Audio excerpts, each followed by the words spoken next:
안녕하세요. 전산실 고인물 따라잡기 네트워크 용어편 3탄입니다. 여러분들은 이것만 기억하시면 되는데요. 무작정 그냥 반복해서 익숙할 때까지 들으시면 됩니다. 자, 시작하겠습니다. 라운드 로빈 방식. 서버에 들어온 요청을 순서대로 돌아가며 배정하는 방식입니다. 클라이언트의 요청을 순서대로 분배하기 때문에 여러 대의 서버가 동일한 스펙을 갖고 있고 서버와의 연결이 오래 지속되지 않는 경우에 활용하기 적합합니다. 가중 라운드 로빈 방식은 각각의 서버마다 가중치를 매기고 가중치가 높은 서버에 클라이언트 요청을 우선적으로 배분합니다. 주로 서버의 트래픽 처리 능력이 상이한 경우 사용되는 부하 분산 방식입니다. 예를 들어 A라는 서버가 5라는 가중치를 갖고 B라는 서버가 2라는 가중치를 갖는다면 로드 밸런서는 라운드 로빈 방식으로 A 서버에 5개, B 서버에 2개 요청을 전달하게 됩니다. IPSC 방식은 클라이언트의 IP 주소를 특정 서버로 매핑하여 요청을 처리하는 방식입니다. 사용자의 IP를 해싱 로드를 분배하기 때문에 사용자가 항상 동일한 서버로 연결되는 것을 보장합니다.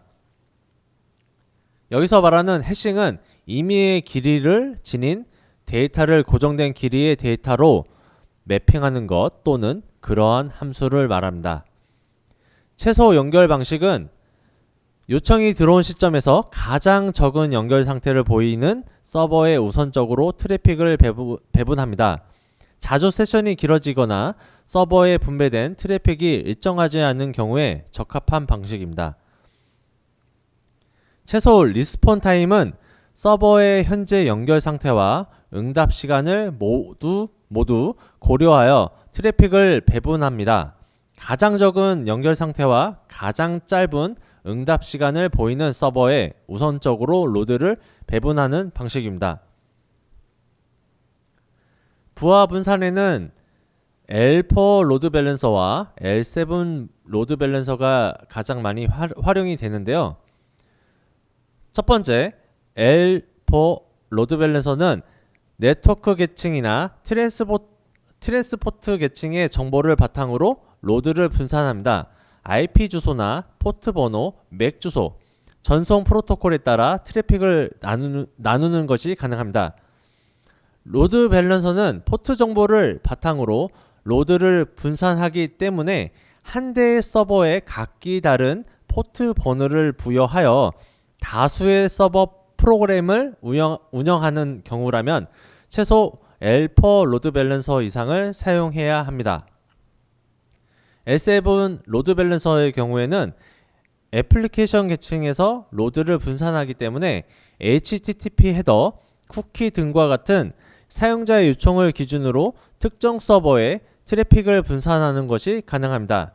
쉽게 말해 패킷의 내용을 확인하고 그 내용에 따라 로드를 특정 서버에 분배하는 것이 가능한 것인데요. URL에 따라 부하를 분산시키거나 HTTP 헤더의 쿠키 값에 따라 부하를 분산하는 등 클라이언트 요청을 보다 세분화해 서버에 전달할 수 있습니다. 또한 L7 로드 밸런서의 경우 특정한 패턴을 지닌 바이러스를 감지해 네트워크를 보호할 수 있고 디도스와 같은 비정상적인 트래픽을 필터링할 수 있는 네트워크 보안 분야에서도 활용할 수가 있습니다. 게이트웨이는 서로 다른 프로토콜 사이를 변환하는 하드웨어 또는 소프트웨어를 말합니다. 디폴트 라우터는 다른 네트워크로 나가는 경로를 알고 있는 라우터. 디폴트 경로는 네트워크 내부에서 바라볼 때 외부 네트워크로 나가는 통로 또는 경로라고 합니다. 디폴트 게이트웨이, 기본적으로 설정된 라우팅 경로입니다. 특정 목적지로 가는 데이터 패킷이 유입되었는데 해당 목적지가 장비가 알지 못한다면 해당 패킷은 디폴트 게이트웨이로 전달하게 됩니다. NFC는 근거리 무선 통신인데요. 비접촉식 근거리 통신 무선 통신 모듈로 10cm의 가까운 거리에서 단말기간 데이터를 전송하는 기술을 말합니다. 내부 게이트웨이 프로토콜은 IGP라고 하는데요. 근거리 통신망과 같은 자율 네트워크 내 게이트웨이들 간의 라우팅 정보를 주고받는 데 사용되는 프로토콜을 말한다. 주로 사용되는 IGP로는 RIP 또는 OSPF가 있습니다. 네트워크 뉴스 전송 프로토콜 NNTP는 뉴스 그룹들이 게시, 질의 및 복원하는 방식을 지정하는 프로토콜입니다. 다중 프로토콜 레이블 스위칭 MPLS는요. 네트워크 트래픽 속도 향상 및 관리를 위한 기술을 말합니다. MPLS는 주어진 패킷열에 대하여 특정 경로를 설정하는 것에 관해서 소요되는 시간을 절약할 수가 있습니다. 트래픽을 전반적으로 빠르게 움직이게 하는 것 외에도 QoS를 위한 네트워크를 관리하기 쉽게 해줍니다. 단순 객체 접근 프로토콜 SOAP 웹 서비스 메시징 표준으로서 HTTP를 사용하여 XML로 정의된 메시지를 전달하게 됩니다. 단순 서비스 검색 프로토콜 SSDP는 네트워크상의 서비스나 정보를 찾는 프로토콜입니다. 프린터나 스캐너, IP 카메라, 스마트 TV 등 IoT 기기가 네트워크를 탐색할 때 SSDP를 사용하게 됩니다. 라우팅 정보 프로토콜 RIP, 랜 내 또는 랜 집합 내에서 최적의 라우팅을 처리하기 위한 공통 프로토콜을 말합니다. 실시간 스트리밍 프로토콜 RTS는 스트리밍 미디어 전달 제어를 말합니다. 실시간 전송 제어 프로토콜 RTCP는 데이터 전송 모니터링 및 제어를 말합니다. 인터넷 메시지 접근 프로토콜 IMAP는 원격 서버에서 전자우편 메시지를 관리하기 위해 다양한 방법을 말합니다. 자원 예약 프로토콜 RSVP는 고대역 폭의 멀티캐스트 메시지 전송을 위해 인터넷상의 채널 및 경로를 예약 가능하게 하는 프로토콜을 말합니다. 최단 경로 우선 프로토콜인 OSPF는 대규모 네트워크에서 립에 우선하여 사용되는 라우팅 프로토콜을 말합니다. 여러 IGP 중에 하나이고요. OSPF를 사용하면 네트워크 내의 변화를 감지한 호스트가 즉시 그 정보를 네트워크 내의 다른 호스트들에게 전달함으로써 모두 같은 라우팅 정보를 공유를 할 수가 있습니다. 립과의 차이점은 립은 전체 라우팅 테이블을 보내지만 OSPF 같은 경우에는 변경된 부분만 보내게 됩니다. 확장형 인증 프로토콜 EAP는 다양한 인증 메커니즘을 수용하는 확장 가능한 인증 프로토콜입니다. RSIP는 NAT, NAPT의 새로운 대안으로 사용될 수 있는 IP 주소 변환 기술을 말합니다. 공인 IP 주소와 포트를 사설 IP 영역에 위치한 RSIP 호스트에 빌려주는 역할을 하여 하나의 공인 인터넷 주소 뒤에 유지되는 많은 사설 인터넷 주소를 보호할 수 있게 해줍니다. TCP 하프 오픈 TCP 요청만 하고 요청에 대한 서버의 답변에 대한 반응을 하지 않을 때 생성되는 비정상적인 세션 연결 상태. 파이버 채널 네트워킹에 쓰이는 기가비트 속도의 네트워크 기술이다. GBIC 기가비트 접속 변환기로서 네트워크 장치들을 파이버 채널이나 기가비트 이더넷과 같은 광섬유 기반의 전송 시스템이 부착하기 위한 인터페이스입니다. GBIC 모듈은 시스템 가동 중에 교체가 가능하고 일반적인 커넥터 형태는 SC와 LC가 있습니다. 콜리전 도메인, 충돌이 일어날 수 있는 영역. 브로드캐스트 도메인, 브로드캐스트가 발생할 수 있는 영역. 소켓, 네트워크상에 동작하는 프로그램 간의 통신의 종착점입니다. 즉 프로그램이 네트워크에서 데이터를 통신할 수 있도록 연결해주는 연결부라고 할 수 있습니다. TCP의 특징으로는 발음이 이상하네요. 네, TCP의 특징으로는 5가지를 말할 수가 있는데요. 첫 번째는 다중 접속, 두 번째는 에러 복구, 세 번째는 윈도잉을 이용한 흐름 제어, 네 번째는 연결의 성립과 종료, 다섯 번째는 데이터 전송이 있습니다. 첫 번째 다중 접속은 여러 개가 통신이 가능하다는 뜻이고요. 예를 들어 A가 B로 텔넷 접속을 시도하게 되면 텔넷 어플리케이션을 사용하구나 하고 응답을 보내서 연결하게 됩니다. TCP를 사용해도 포트 번호가 틀리기 때문에 데이터가 도착할 때 알맞은 어플리케이션으로 데이터가 보내지게 됩니다. 이러한 연결이 여러 개 있는 것이 우리는 다중 접속이라고 말합니다. 두 번째는 에러 복구입니다. TCP는 신뢰성 있는 데이터 전송을 제공하기 때문에 여기서 말하는 신뢰성은 에러가 없이 데이터를 전송하는 것을 의미합니다.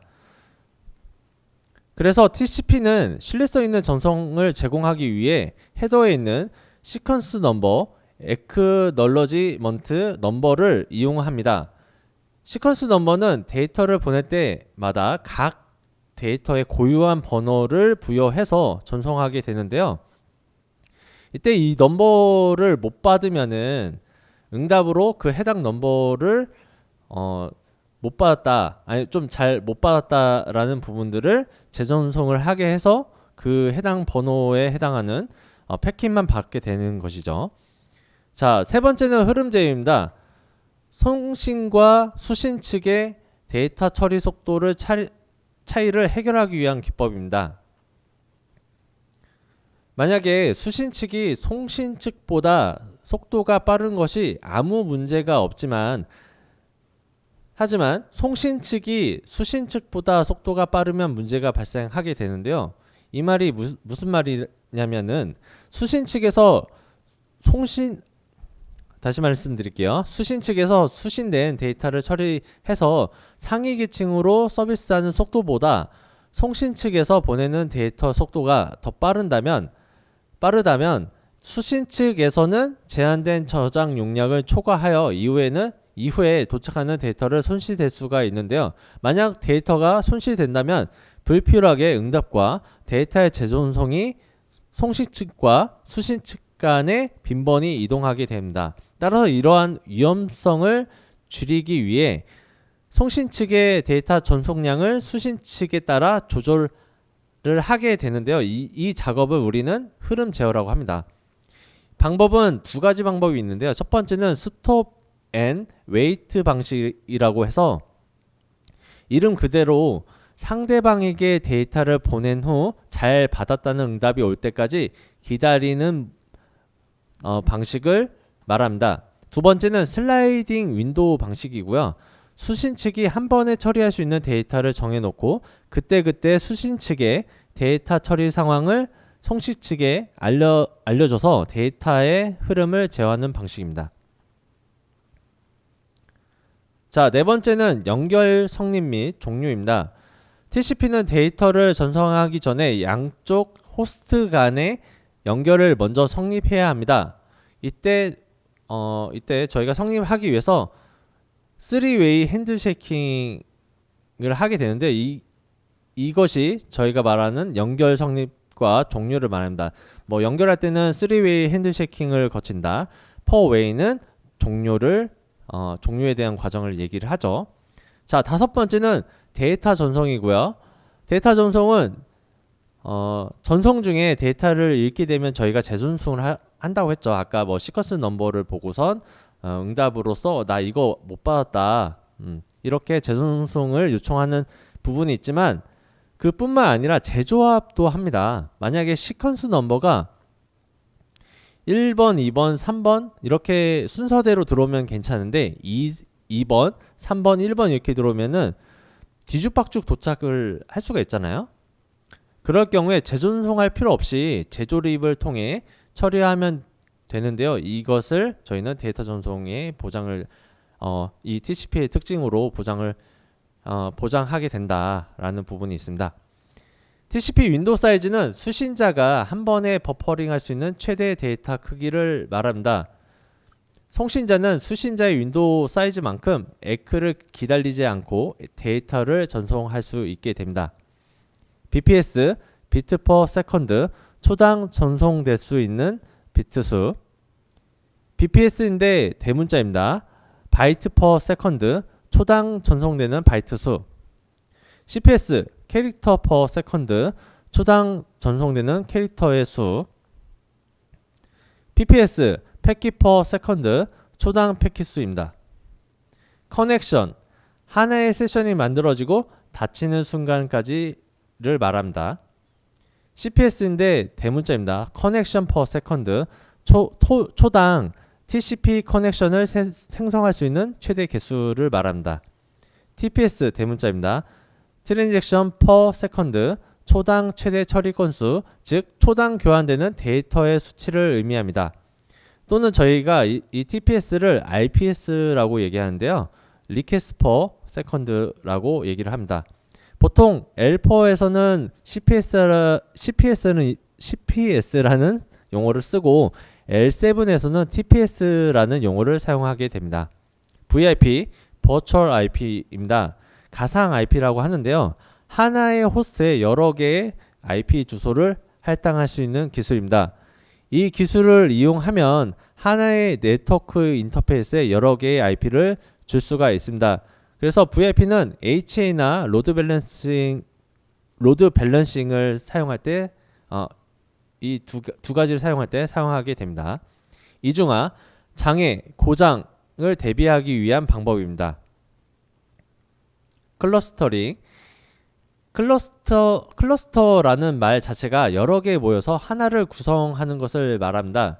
네트워크 부하로 인해 장애를 대비하기 위한 방법입니다. HA, 고가용성. 가용성은 시스템 고장 발생 시 빠른 시간 내에 치료하기 위해 다시 정상적으로 서비스할 수 있는 상태를 분석하기 위해서 사용되는 척도입니다. 따라서 고가용성이라고 하면 결함 또는 고장 발생 빈도를 줄이면서 결함 발생 시 빠르게 수리하여 1년 중에 대략 30분가량만 서비스 불능 상태이고 나머지 정상적인 서비스가 가능하다는 것을 의미합니다. 계산해보면 99.999%가 나온다고 합니다. 자, 인라인 구성입니다. 모든 트래픽이 해당 보안 장비를 물리적으로 연결되어 목적지로 전송될 수 있도록 네트워크를 구성하는 것을 인라인 구성이라고 합니다. 미러링 구성, 모든 트래픽을 복제하여 미러받는 보안 시스템 등으로 보내서 분석과 탐지하는 방식을 말합니다. 미러링 구성, 네트워크 트래픽이 자신을 중개자로서 대신 간접적으로 처리 후 보내주는 방식을 말합니다.